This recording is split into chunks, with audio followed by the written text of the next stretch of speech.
तब तक प्रेम से रहो। और भगवान को भूल गए तो फिर यमदूत आएंगे, बेटा समय हो गया, अब चलो अपने घर। इस संसार तो धर्मशाला है, हम सब यात्री हैं, यात्रा कर रहे हैं। जिसकी जहां पर यात्रा समाप्त हो जाती है वह चला जाता है, नया यात्री आ जाता है। आप ट्रेन में गए, मथुरा से टिकट लिया आगरे का, आगरा न उतर कर ग्वालियर चले गए, टिकट आगरा का है तो आप में इतना समझ होना चाहिए कि आगरे का टिकट है, आगरे पर उतर जाओ। लेकिन ऐसा नहीं करोगे, अरे चलते रहो, क्या टिकट है तो क्या हुआ, चलो तो आगे बढ़ोगे, ग्वालियर पहुंचोगे, काला कोट वाला टीटी आएगा, पकड़ कर बंद कर देगा। ऐसे ही जब तक अगर यात्रा हमारी पूरी हो गई फिर भी हम नहीं गए तो फिर वही काले कोट वाले यमदूत आएंगे, डंडे लगाएंगे और ले जाएंगे। इसलिए यमदूत ना आए इससे पहले राजी राजी भगवान के पास चले जाना चाहिए, भगवान के नाम का गुणगान करना चाहिए, भगवान को भूलना नहीं चाहिए। अब भगवान ने कहा ये तो मेरे को भूल ही गया, अब इसको याद दिलाने के लिए चलें। अब क्या होता है, पुरंजन बुद्धि के वश में हो जाता है। एक दिन उसकी पुरंजनी समाप्त हो जाती है, पुरंजन समाप्त हो जाता है, दूसरा जन्म होता है उसका और किसी मरध्वज नाम से इसका विवाह हो जाता है, उनका देहांत हो जाता है। और जो पुरंजन बना था वह उनके साथ अपने पति के साथ सती होने के लिए चला जाता है। भगवान पंडित जी के रूप में आते हैं और भगवान दृश्य को देख रहे हैं कि बताओ तो ये मेरे से कह के आया है कि हम घूमने जा रहे हैं और इसको देखो क्या पड़ा है, अपने पति के साथ सती हो रहा है। कहा भैया इधर आओ। उसने कहा आपको शर्म नहीं आती, इधर मेरे पति चले गए और आप कह रहे इधर आओ।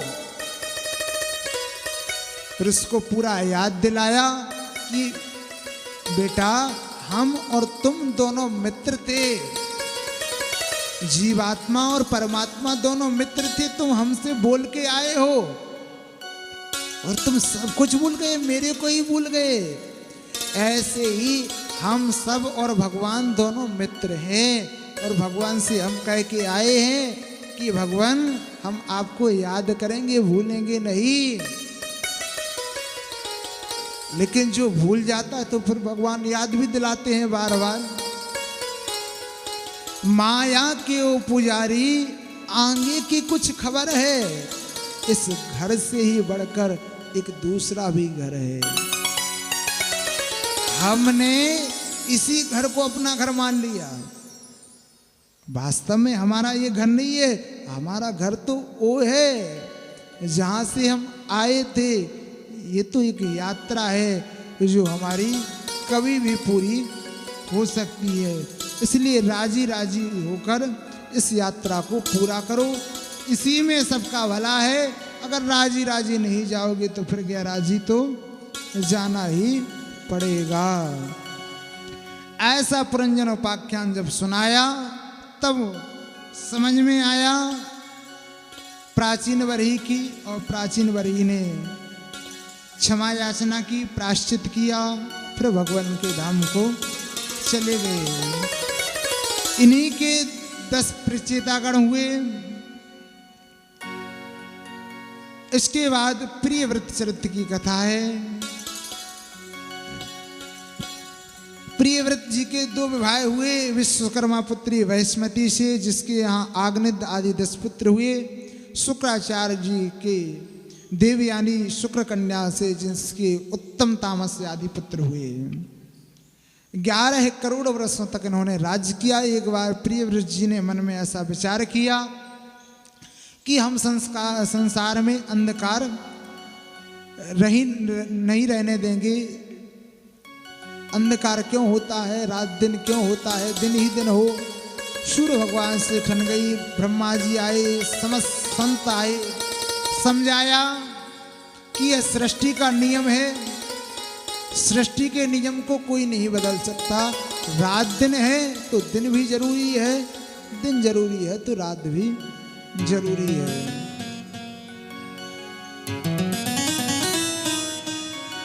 हर चीज अपने अपने हिसाब से जरूरी है। अगर दिन ही दिन हो तो आराम का टाइम भी चाहिए।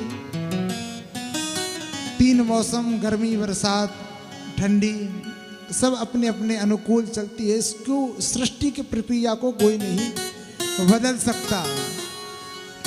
आजकल लोग नहीं कहते हैं कि जमाना बदल गया, जमाना नहीं बदला, जमाना तो वही है, बस हम बदल गए। आपको लगता है कि जमाना बदल गया? बिल्कुल नहीं बदला मेरे हिसाब से तो। सूर्य आज भी अपने समय से आते हैं, चंद्र भी अपने समय से आते हैं, दिन भी वही 12 घंटे का, रात भी वही 12 घंटे, जो पहले था वही आज है। बस हमने ये सोच लिया कि वो बदल गया, क्योंकि हमारे वैसे विचार हम बदल गए, तो इसलिए लगता है कि जमाना बदल गया। चांद ना बदला, सूरज ना बदला, बदल गया इंसान, ये कितना बदल गया इंसान। बस इंसान बदला है और कुछ नहीं बदला। एक दिन किसी इंसान ने कोयल से कहा, तू काली ना होती तो कितना अच्छा होता, तू काली ना होती तो कितना अच्छा होता। गुलाब से कहा, तुझ में कांटे ना होते तो कितना अच्छा होता। समुद्र से कहा, तेरा जल खारा ना होता तो कितना अच्छा होता। तीनों मिलकर बोले, इंसान तुझ में दूसरों की कमियां निकालने की आदत ना होती तो कितना अच्छा होता।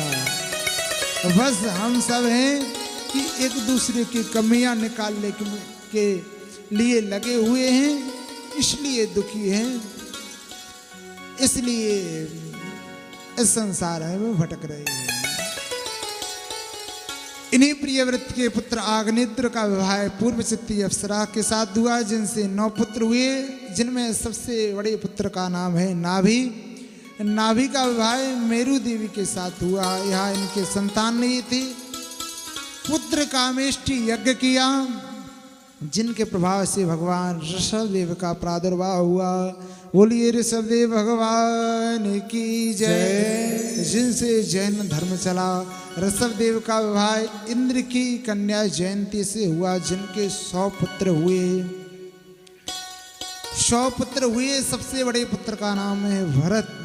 आज सभी पुत्रों को बुलाया और ऋषभदेव भगवान सभी पुत्रों को बहुत ही सुंदर उपदेश दिया।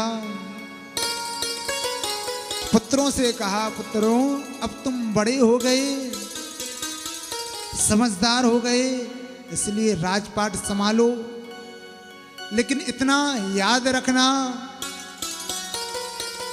तुम्हारे पास इतना राजपाट है, राजपाट के आने के कारण अहंकार अभिमान में मत आ जाना, नहीं तो यह सब समाप्त हो जाएगा। हर किसी का भला करना, सब पर दया भाव करना, ऐसा ऋषभदेव ने बहुत ही सुंदर उपदेश दिया। सभी ने उपदेश श्रवण किया। किसी ने कहा, पिताजी बूढ़े हो गए, वृद्ध हो गए, अब इसलिए इनको तो उपदेश देना ही काम है और कोई काम ये नहीं। भरत जी महाराज सबसे बड़े हैं, 24 घंटे भगवान के नाम का भजन करते हैं। हमारे भारत में 3 भरत हुए, जिससे इस संसार इसका नाम भारत पड़ा। पहले इसका नाम था अजनाव वर्ष। दुष्यंत कुमार भरत, शकुंतला, राम के भाई भरत और जड़ भरत, ये 3 भरत हुए, जिनसे इसका नाम भारत पड़ा। तो भरत जी महाराज 24 घंटे भगवान के नाम का भजन करते हैं। एक दिन की बात, भरत जी महाराज स्नान करने के लिए गंडकी नदी के किनारे पर गए, तो वहां पर उन्होंने क्या देखा कि एक हिरणी ने छलांग लगाई शेर के आने के कारण। तो उस हिरण का बच्चा नदी में गिर गया और वह छलांग मारकर उस पार चली गई। अब वह बच्चा बह रहा था। भरत जी महाराज स्नान कर रहे थे। संत हैं, दया भाव रखते हैं, और वास्तव में वही सच्चा संत है जो हर विपत्ति का अंत करे। साधु जो दूसरे के काम को साधे, वह साधु। साधु या संत किसी कपड़े का नाम नहीं है, उसकी अंदर की दयालुता का नाम है। उसके अंदर जो दया भाव है उसका नाम साधु है, उसका नाम संत है। कपड़े तो हर कोई पहन सकता है।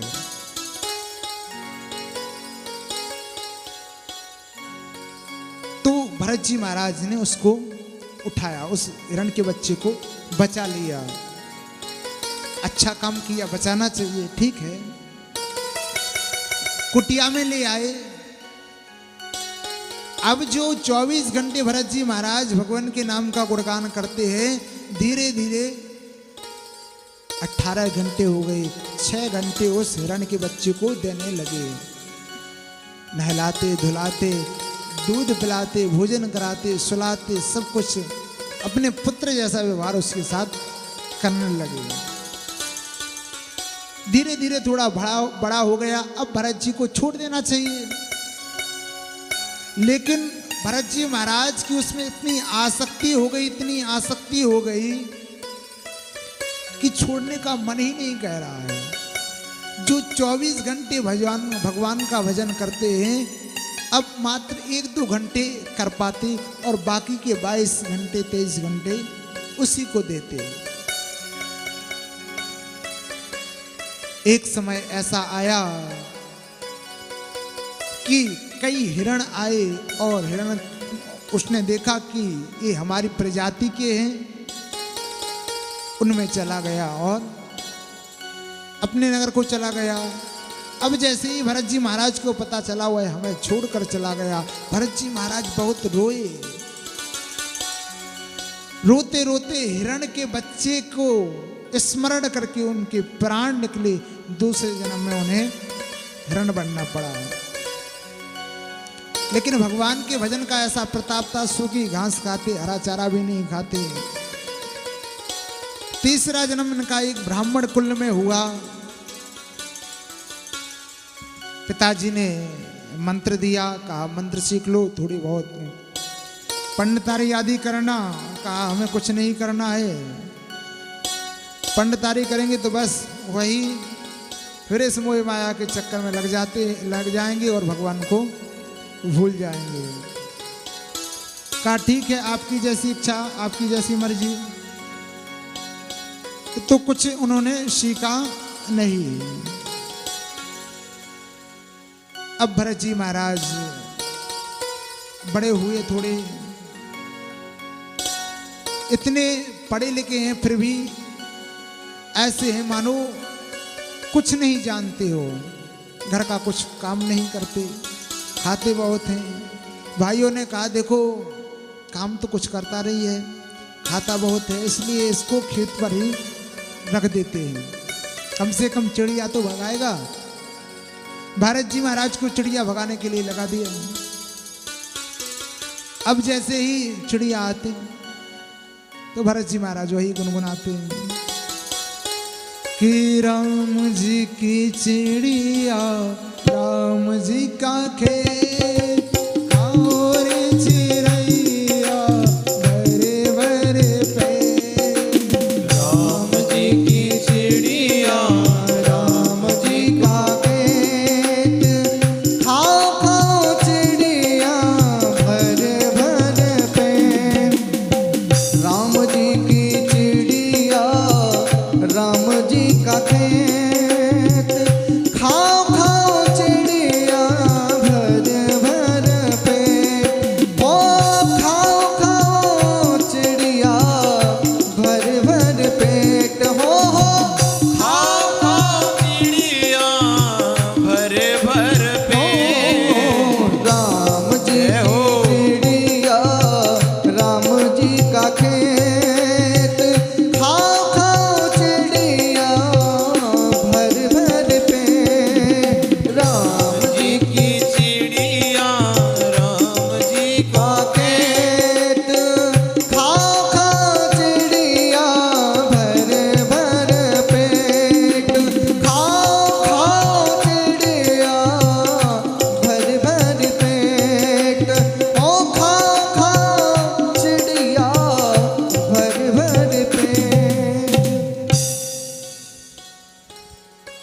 तो भरत जी महाराज चिड़ियाओं से कहते हैं आपका ही सब कुछ है, प्रेम से आओ, प्रेम से खाओ।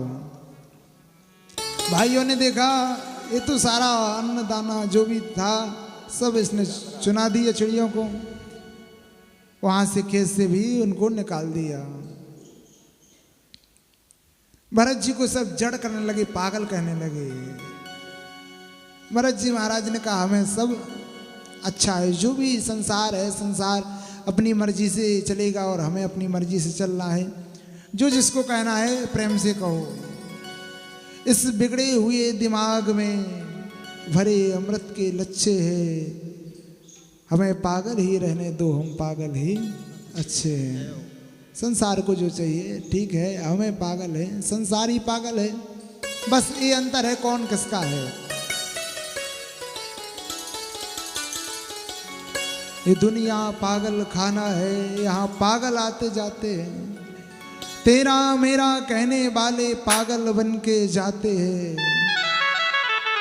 कोई पागल धन दौलत का, कोई पागल बेटे नारी का, पर सच्चा पागल वही है जो पागल बांके बिहारी का। सही पागल है, बस ये अंतर है। हो राधा ले गई, राधा ले गई, हो राधा ले गई, राधा ले गई, राधा ले गई रे हमारो मन, हमारो मन, हमारो मन राधा ले गई रे, हमारो मन राधा ले गई रे, हमारो मन राधा ले गई रे, हमारो मन राधा ले गई रे, राधा ले गई, राधा राधा ले गई, राधा ले गई, राधा ले गई, राधा ले गई, राधा ले गई, राधा ले गई रे हमारो मन, हमारो मन राधे, हमारो मन राधा ले गई रे, हमारो मन राधा ले गई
मन राधा ले गई रे, हमारो मन राधा ले गई रे, हमारो मन राधा ले गई रे, ओ हमारो मन राधा ले राधा, हमारो मन राधा ले गई रे।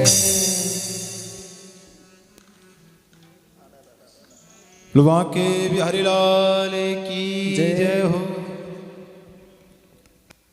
श्री राधे।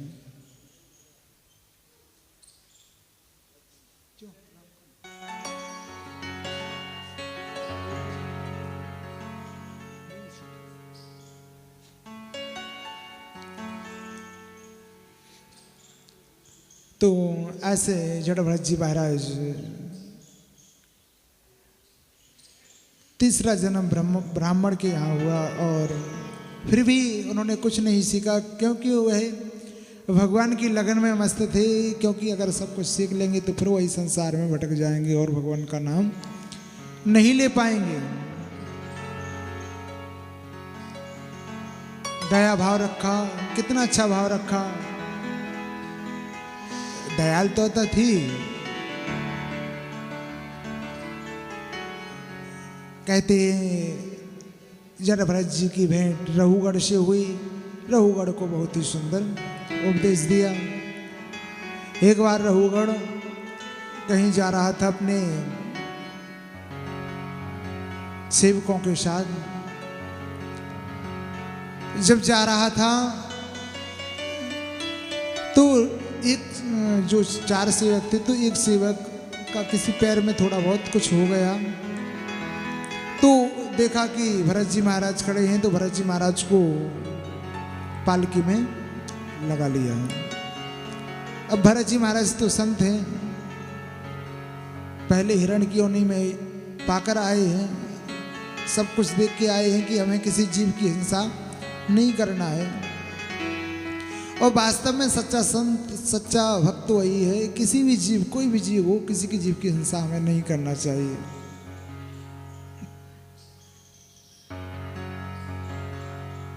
संत का काम तारना होता है, सुधारना होता है।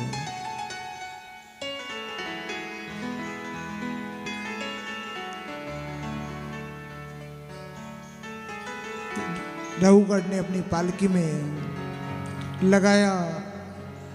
अब भरत जी महाराज जैसे ही पालकी में लगे हुए हैं, भरत जी नीचे देखकर चलते हैं, कोई चींटी कोई चींटा पैरों के तले कुछ ना जाए, दब ना जाए। अब जैसे ही देखते हैं तो चींटा देखते हैं तो छलांग मारते हैं। अब जैसे ही भरत जी महाराज छलांग मारते हैं तो रहुगढ़ राजा पालकी में बैठा हुआ है, उसका सिर पालकी के ऊपर लगता है। अब ऊपर लगता है, चिल्लाता है, कौन, किसको लगा लिया पालकी में, कौन लगा हुआ है, क्या इसको पालकी चलाना नहीं आता? उसकी हंसी मजाक उड़ाने लगे। देखो तो कैसा शरीर है, कितना दुबला पतला है। हालांकि भरत जी महाराज हृष्ट पुष्ट हैं, लेकिन फिर भी मजाक।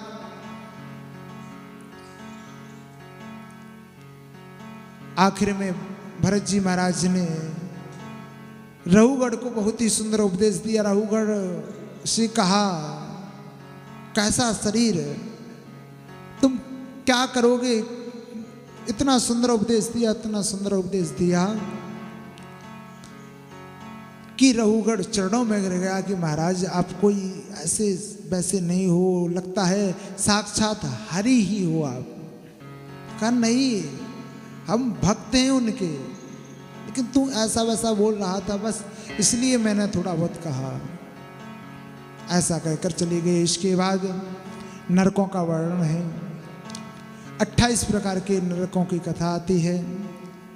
जो जैसा कर्म करता है उसको वैसे नरक में जाना पड़ता है। 99,000 योजन नीचे नरकों का निवास है। 7 लोग ऊपर हैं, 7 लोग नीचे हैं। अतल वितल सुतल तलातल रसातल महातल पाताल भूर वर स्वर महर जन सत्यलोक। जो किसी को अशब्द कहता है, चोरी करता है, डाका डालता है, वह महारौरव नाम के नरक में जाना पड़ता है उसको।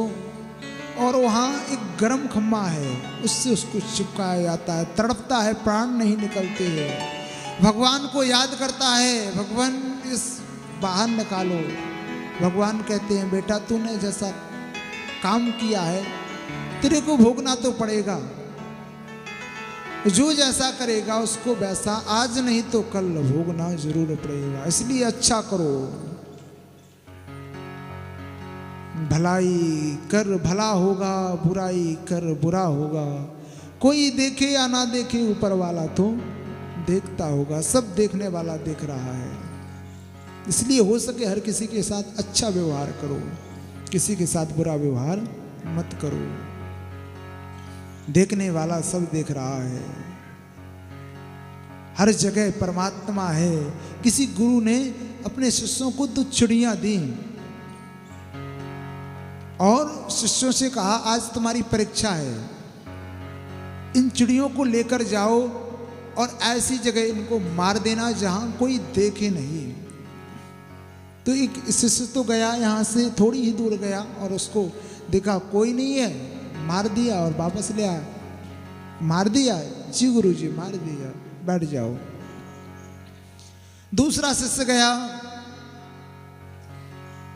सुबह लेकर गया, शाम हो गई, कोई ना कोई दिख रहा है। शाम जैसे ही आई तारे आ गए, तारे दिख रहे, चींटी दिख रही है, जीव देख रहे हैं। मतलब उसको 24 घंटा गुजर गया, ऐसी कोई जगह नहीं मिली कि जहां कोई देखे नहीं। जिंदा चिड़िया को लेकर आया। गुरुजी ने कहा आपने नहीं मारा? कहा नहीं। कहा क्यों? कहा गुरुजी आपने ही कहा था कि ऐसा कोई जगह नहीं है जहां परमात्मा ना हो, हर जगह परमात्मा है, हर जगह ठाकुर जी मौजूद हैं, इसलिए कहाँ मारे? गुरुजी ने कहा तुम बेटा पास हो गए और तुम फेल हो गए। हर जगह परमात्मा का वास देखो। 5 प्रकार की यज्ञों का वर्णन है। वैसे नरकों का वर्णन यूं ही है, नरक में आजकल कोई नहीं जाता, सब स्वर्ग में ही जाते हैं, भगवान का नाम लेते हैं, कथा सुनते हैं। और हमारे यहाँ जितने कार्ड आते हैं 13वीं के नहीं आते, तो भले ही कितना बड़ा पापी क्यों ना हो, स्वर्गवास हो गया है, जैसे पहले से रजिस्ट्रेशन हो उसका स्वर्ग में।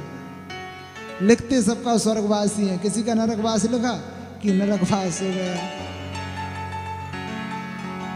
तो सबको स्वर्ग में जाना है, किसी को नहीं जाना है। 5 प्रकार की यज्ञों का वर्णन है जो प्रत्येक प्राणी को करना चाहिए, जो हमसे जानबूझकर अनजाने में, जानबूझकर नहीं अनजाने में पाप हो जाते हैं। जैसे हम झाड़ू लगा रहे हैं, तमाम प्रकार के कीड़े समाप्त हो जाते हैं, चींटियाँ समाप्त हो जाते हैं। तो 5 प्रकार की यज्ञ करना चाहिए। पहली रोटी गैया मैया को खिलाना चाहिए, आखिरी रोटी कुत्ते को खिलाना चाहिए। 5 आहुति होम करना चाहिए, सूर्य भगवान को अर्घ्य देना चाहिए, चींटियों को, जल के जंतु को आटा या जो भी खिलाना चाहिए। ये 5 प्रकार के यज्ञ जो जीव करता है, जो प्राणी करता है, उसको यह तमाम प्रकार के दोष नहीं लगते। 3 ऋण हम सब पर होते हैं, देव ऋण, पितृ और ऋषि ऋण। ये सब ऋण इन 5 प्रकार के यज्ञों से समाप्त हो जाते हैं, लेकिन हम सब ये सब भूल गए, इसलिए हम पर ऋण चढ़े रहते हैं और फिर हम दुखी हो जाते हैं।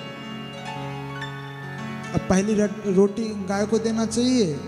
अब जैसे ही सुबह सुबह प्रसाद बनता है, भोजन बनता है, तो स्वामी जी को ऑफिस जाना पड़ता है, तो पहली रोटी को खा के चले जाते हैं। जो गाय को देना चाहिए किसको दे दी? स्वामी जी को। और आखिरी रोटी, तो आखिरी रोटी जब बचती है तब रोटी ही नहीं बचती, भोजन समाप्त हो जाता है तो स्वयं पा लेते हैं, तो फिर ये सब गड़बड़ हो जाता है, फिर लड़ाई झगड़ा घर में कलह हो जाता है। हम सबको 5 प्रकार के यज्ञ करना चाहिए, निश्चित रूप से आप सबके घर शांति होगी जो भी यज्ञ करेगा ये 5 प्रकार के। इसमें कोई पैसा खर्च नहीं है कि आपको पैसा करना है। रोटी बनाते हो, एक रोटी उसको दे दो, 5 आवती दे सकते हो, 1 लोटा जल दे सकते हो, दाना भी डाल सकते हो, कोई खर्चा नहीं है। बस 5, 10, 20 मिनट का टाइम है तो 24 घंटे में टाइम भी इतना दे सकते हो। इसके बाद अजामिल उपाख्यान की कथा आती है।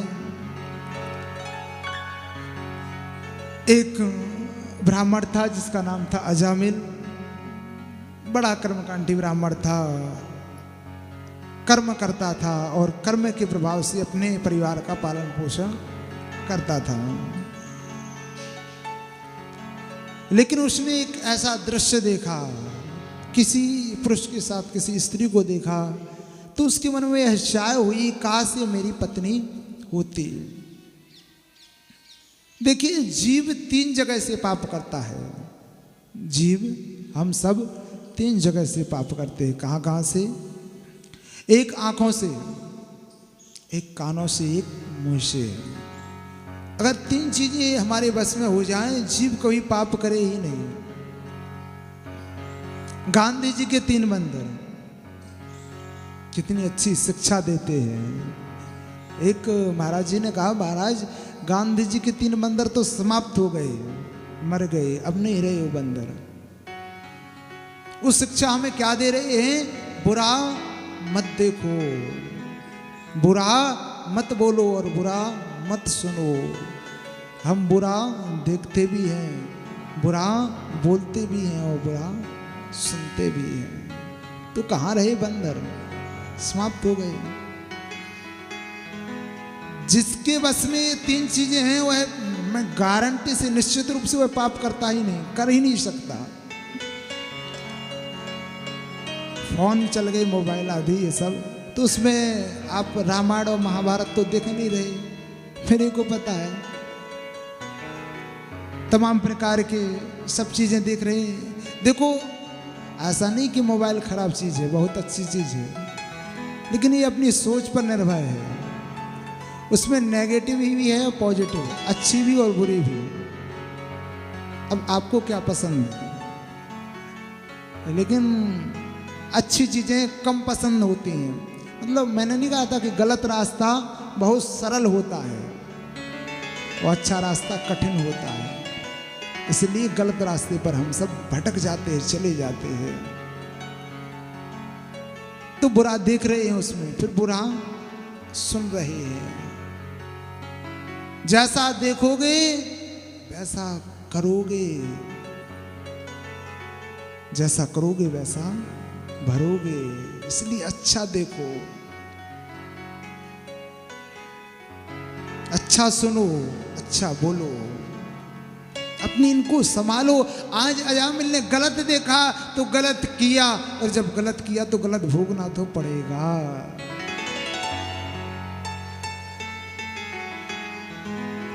कहा, यह मेरी पत्नी होना चाहिए, भले ही वैसा है लेकिन ये पत्नी बनने योग्य है। जो पहले वाली पत्नी थी उसका तिरस्कार कर दिया और उसके साथ उसने शादी कर ली, विवाह रचा लिया, घर में ले आया। अब उसको क्या चाहिए?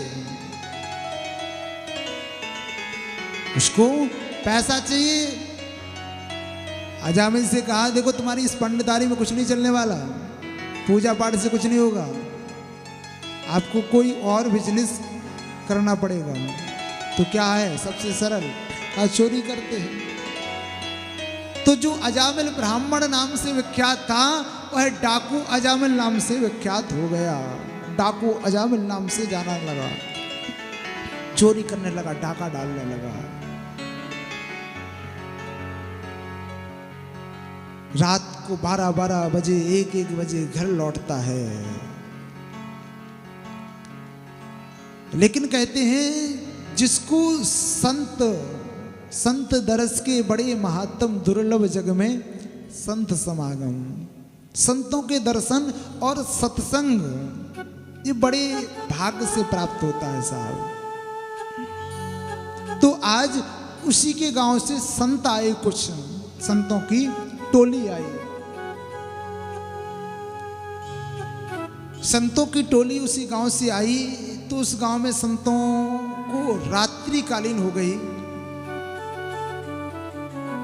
तो संतों ने कहा ऐसा करो, आज हम इसी गांव में ठहरते हैं, रुकते हैं। तो संतों ने गांव वालों से पूछा कि भैया किसी अच्छे का घर हो तो हमें बता दो, जिसके यहाँ हम भोजन प्रसादी पा सकें। तो कई गांव वाले भी खराब होते हैं, गलत रास्ता बता देते हैं। तो गांव वालों ने, एक गांव वाला मिला, कहा बड़े संत बने फिरते हो, हम ऐसा कर बताएंगे कि आपको सब कुछ मिलेगा, जो आपका एक कमंडल वमंडल आदि है ये भी चला जाएगा। तो आज उस गांव वाले ने संतों को किसका घर, अजामिल का घर बता दिया कि वही सच्चा है, वही सबसे अच्छा है, उसके यहाँ चले जाओ आप।